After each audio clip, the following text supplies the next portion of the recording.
Ayan, magandang hapon po sa ating lahat. Dito nga ang ganda ng tanawin. Dito madalas pupunta yung magkapamilya, magbanding. Ayun nga oh, dun sa unahan na yun dun yung mga bata, kasama yung ina, ang mga kapatid. At ayan nga, may magjowa pa. Dito talaga madalas pumupunta, akala mo naman talaga may jowa din kasama.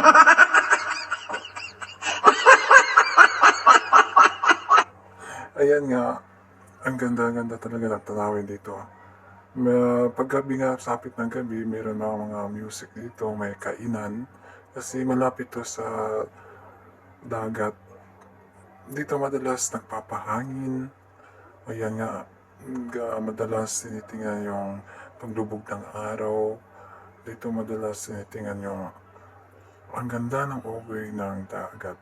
Oo, yan. Sa dulo na yun, dyan po ang tinatawag nating Santa Cruz Island. Hanggang dito na lang. Maraming salamat.